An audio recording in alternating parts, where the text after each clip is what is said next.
Chapter 24। सुबह की हल्की गुलाबी धूप माइकल के बेडरूम में भर गई थी। वो उठा। अपोलोनिया का रेशम का कोमल शरीर उसकी बाहों में कसा हुआ था। माइकेल ने उस पर एक बड़ी प्यार भरी निगाह डाली। इतने महीनों से वो उस खूबसूरत शरीर का मालिक था, लेकिन आज वो उसकी सुंदरता पर मंत्रमुग्ध हुए बिना नहीं रह पा रहा। 41।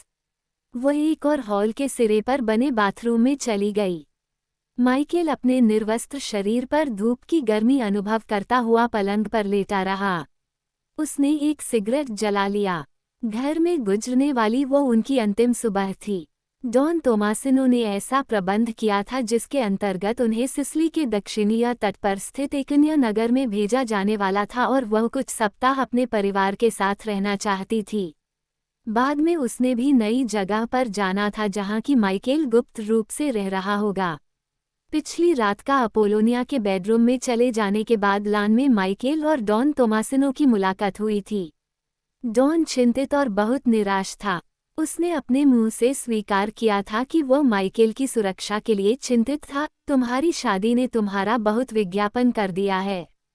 उसने माइकेल से कहा, मुझे आश्चर्य हो रहा है कि तुम्हारे पिता ने अभी तक तुम्हें कहीं और भिजवाने का कोई प्रबंध क्यों नहीं किया। मेरी अपनी मुश्किलें भी बढ़ती जा रही हैं। पालेरमो के नए नए लड़के बहुत गड़बड़ करने लगे हैं। मैंने उनके सामने एक प्रस्ताव रखा है जिसके अंतर्गत उन्हें अपने अधिकार से बहुत अधिक चोंच भिगोने का अवसर मिलेगा, लेकिन वे हरामजादे तो चाहते हैं कि सभी कुछ उनके हाथ में आ जाए। उनका व्यवहार मेरी समझ में नहीं आ रहा है। उन्होंने कई रूप बदले हैं, लेकिन मुझे रास्ते से हटा देना इतना सरल नहीं है।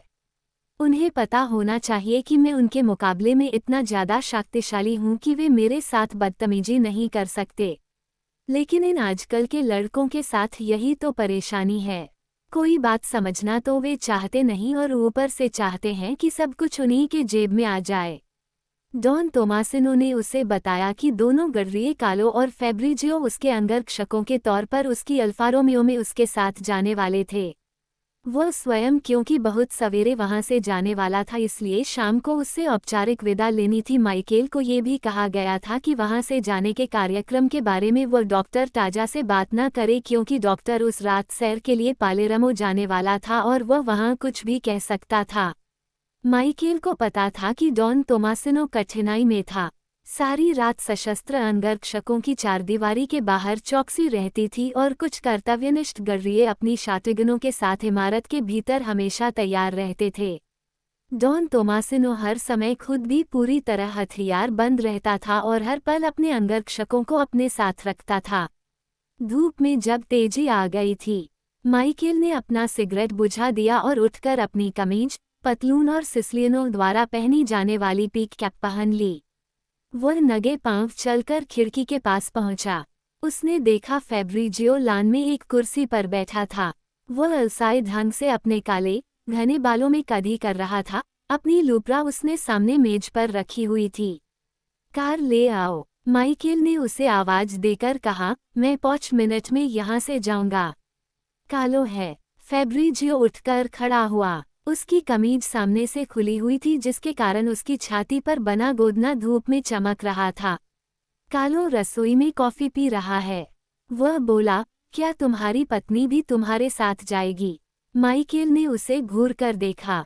उसे लगा कि पिछले कुछ सप्ताह से फेब्रिजियो की दृष्टि हर जगह अपोलोनिया का पीछा करती रहती थी। वैसे वह अपने डॉन के किसी मित्र की पत्नी के साथ कोई गलत हरकत करने का कभी भी साहस नहीं कर सकता था। सिसिली में इससे बड़ा मृत्यु का निमंत्रण और कोई नहीं हो सकता था। माइकेल ठंडे स्वर में बोला, नहीं, वह पहले अपने घर जा रही है। वो कुछ दिनों बाद आएगी। उसने फेब्रिजियो को जल्दी जल्दी पत्थरों के बने झोंपड़े की ओर जाते हुए देखा, जो अल्फा रोमियो कार को खड़ी करने के लिए गैरेज के रूप में उपयोग किया जाता था। माइकेल बाथरूम में गया। अपोलोनिया वहां से निकल चुकी थी। वो शायद रसोई में जाकर अपने हाथों से नाश्ता तैयार कर रही थी, अपने उस गुनाह के प्रायश्चित के लिए जो वह अनुभव कर रही थी कि सिसिली के दूसरे छोर की ओर रवाना होने से पहले वह एक बार फिर अपने माँ बाप से मिलने की इच्छा कर रही थी। बाद में उसे माइकेल के पास भेजने का प्रबंध डॉन तोमासिनो ने करना था। रसोई में वृद्धा फिलोसिना उसके लिए कॉफी लाई और बड़े संकोच के साथ उसने उसे अलविदा कहा। मैं अपने पिता को बताऊंगा कि तुम मुझे मिली थी, माइकेल बोला। फिलोसिना ने सहमति से सिर हिलाया। कालो किचन में आया और माइकेल से बोला, कार बाहर आ गई। मैं तुम्हारा बैग ले आऊं? नहीं, मैं स्वयं ले आऊंगा, माइकेल बोला। अपोलोनिया कहाँ है? कालो के चेहरे पर एक भीनी मुस्कुराहट फैल गई। वह कार की ड्राइविंग सीट पर बैठी हुई है और उसे चलाने के लिए तैयारी कर रही है। अमेरिका पहुंचने तक पूरी वो अमेरिकन औरत बन चुकी होगी। सिसिली में तो किसी गांव की लड़की को कार चलाने की कोशिश करने को बात तक कभी किसी ने नहीं सुनी थी। लेकिन माइक कभी कभी अपोलोनिया को चारदीवारी से भीतर अल्फा रोमियो चला लेने दिया करता था। हालांकि तब वह हमेशा उसके साथ रहता था, क्योंकि जब ब्रेक दबानी होती थी तो अपोलोनिया अक्सर एक्सीलेटर दबा दिया करती थी। माइकेल कालो से बोला, फैब्रिजियो को बुला लो और कार में मेरी प्रतीक्षा करो। वह रसोई से निकला और ऊपर बेडरूम की तरफ लपका। उसका बैग पहले हो तैयार था। उसे उठाने से पहले उसने खिड़की से बाहर झोंका। उसने देखा कि कार रसोई के दरवाजे के पास खड़ी होने के बजाय पोर्टिको में सीढ़ियों के पास खड़ी थी। अपोलोनिया कार में बैठी थी। उसके हाथ स्टीयरिंग व्हील पर थे और बच्चों की तरह उसके साथ खेल रही थी। कालो कार की पिछली सीट पर लंच का पैकेट रख रहा था। फिर माइकेल को ये दिखकर बड़ा क्रोध आया कि फैब्रिजियो अपने किसी व्यक्तिगत काम से फिर विला के फाटक से बाहर जा रहा था। क्या कर रहा था वह कमबख्त? उसने एक बार सिर घुमाकर एक बार चुपके से अपने पोछे की ओर देखा। इस साले गडरिए का रसोई में जाकर फिलोसिना से अंतिम बार विदा लेने का निर्णय किया। उसने वृद्धा से पूछा, डॉक्टर टाजा क्या अभी सो रहा है? फिलोसिना ने नाक चढ़ाई और बोली, बूढ़ा मुर्गा सूरज का सामना नहीं कर सकता। कल रात पालेरमो जो गया था। माइकेल हंस पड़ा। वह रसोई से बाहर निकल गया। उसने देखा अपोलोनिया कार में से हाथ हिलाकर उसे संकेत कर रही थी। बड़ी कठिनाई से वह समझ सका कि वह चाहती थी कि माइकेल वहीं खड़ा रहे और वह कार चलाकर उसके पास लाए। कालो हंसता हुआ कार के पास खड़ा था। उसकी शॉटगन उसके हाथ में लटक रही थी। फैब्रिजियो अभी तक कहीं दिखाई नहीं दे रहा था। उस समय पता नहीं कैसे माइकेल के मस्तिष्क में बिजली सी कौंधी और उसकी समझ में सब कुछ आ गया। उसने जोर से आवाज देकर लड़की से कहा, नहीं, नहीं, लेकिन उसकी आवाज उस भयंकर विस्फोट की आवाज में खो गई जो अपोलोनिया के इंजन चालू करते ही एकाएक हुई। रसोई के दरवाजे आकाश में उड़ गए। माइकेल के अपने स्थान से पांव उखड़ गए और वह 10 फुट पीछे बनी दीवार के साथ जाकर टकराया। एक पत्थर उसकी खोपड़ी से टकराया और वह जमीन पर ढेर हो गया। बेहोश होने से पहले बस उसने इतना देखा, अल्फा रोमियो के केवल 4 पहिए और उनको आपस में जोड़ने वाला ढांचा जमीन पर रह गया था। जब कमरे में उसे होश आया उसमें बहुत अंधेरा लगा और वहां जो आवाजें उसे सुनाई दो वे इतनी हल्की थी कि उसे शोर सा ही सुनाई दे रहा था। पहले किसी अतभार भावना से प्रेरित होकर उसने ये बहाना करना चाहा कि वह अभी भी बेहोश, लेकिन कोई उसके समीप कुर्सी पर बैठा उस पर झुका हुआ था और उसकी आवाज अब उसे साफ सुनाई दे रही थी।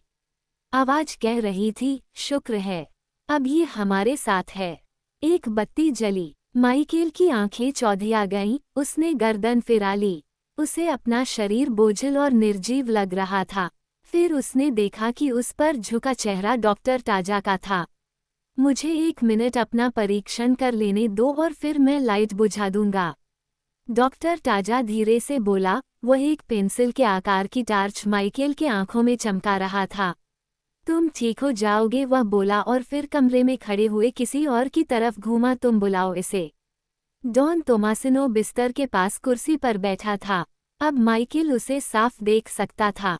डॉन तोमासिनो कह रहा था, माइकेल, मेरी बात सुन रहे हो? क्या तुम आराम करना चाहते हो? उससे कुछ कहने के बजाय हाथ उठाकर संकेत करना आसान लगा, इसलिए माइकेल ने ऐसा ही किया। डॉन तोमासिना फिर बोला, गराज में से कार फैब्रिजियो निकाल कर लाया था। बिना कुछ समझे कि वह ऐसा कर रहा था, माइकेल मुस्कुराया। उस मुस्कुराहट को उसने हामी भरने के लिए संकेत समझ लिया था, लेकिन वह एक बड़ी खून ठंडा कर देने वाली मुस्कुराहट थी। डॉन तोमासिनो बोला, फैब्रिजियो गायब हो गया है।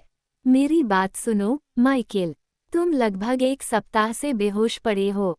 मेरी बात समझ रहे हो? हर कोई यही समझ रहा है कि तुम मर चुके हो, इसलिए उन्होंने तुम्हारी तलाश बंद कर दी है। लेकिन तुम अब सुरक्षित हो। मैंने तुम्हारे पिता को सूचना भिजवा दी है। उसने हमारे लिए वापस आदेश भिजवा दिया है। अब बहुत जल्दी तुम वापस अमेरिका जाने वाले हो। तब तक तुम यहाँ शांति से आराम करोगे। तुम यहाँ पहाड़ियों में सुरक्षित हो। यह मेरा एक विशेष फार्म हाउस है। तुम्हारी जानकारी के लिए मेरी पालेर्मो के नए माफिया दल से संधि हो गई है। वे लोग वास्तव में तुम्हारे चक्कर में थे और सारा झगड़ा तुम्हारे लिए ही कर रहे थे। अब वे तुम्हें मरा समझकर शांत हो गए हैं। वे लोग मारना तुम्हें चाहे थे, लेकिन मुझे मारने का नाटक कर रहे थे ताकि लोग समझे कि वे मेरे पीछे पड़े थे। ये बात तुम्हें पता होनी चाहिए, इसलिए मैंने तुम्हें बता दी। बाकी सब कुछ मुझ पर छोड़ दो। अब तुम जल्दी स्वस्थ होने की कोशिश करो। अब माइकेल को सब कुछ याद आ रहा था। उसे पता था कि उसकी पत्नी की मृत्यु हो चुकी थी, कालो मर चुका था। उसे रसोई में उपस्थित वृद्धा का ख्याल आया। उसे याद नहीं आ रहा था कि वो उसके साथ बाहर निकली थी या नहीं। वह फुसफुसाया, फिलोसिना। डॉन तोमासिनो धीरे से बोला, उसे कुछ नहीं हुआ है। विस्फोट से उसकी नाक पर हल्की सी चोट आई है। तुम उसकी चिंता मत करो। फैब्रिजियो, अपने गडरियों को कह दो कि कोई भी फैब्रिजियो को मेरे हवाले करेगा, वह इटली के सबसे शानदार खेतों का मालिक बना दिया जाएगा। दोनों आदमियों ने शांति की सांस ली। डॉन तोमासिनो ने पास की मेज से एक गिलास उठाया और उसमें भरे हुए तरल पदार्थ पिया। डॉक्टर टाजा, जो बिस्तर पर बैठा था, खोए से स्वर में बोला, जानते हो तुम अब विधुर हो। ये सिसिली में बड़ी दुर्लभ बात है। ये बात उसने ऐसी कही थी जैसे विधुर होना कोई पुरस्कृत किए जाने की बात हो जो उसे कुछ तसल्ली दे सकता था। माइकेल ने डॉन तोमासिनो को और पास आने का संकेत किया। डॉन बिस्तर पर बैठ गया। उसने अपना सिर नीचे झुकाया। मेरे पिता को संदेश भिजवा दो कि मैं घर लौटना चाहता हूँ। माइकेल बोला, मैं उसका बेटा बनना चाहता हूँ।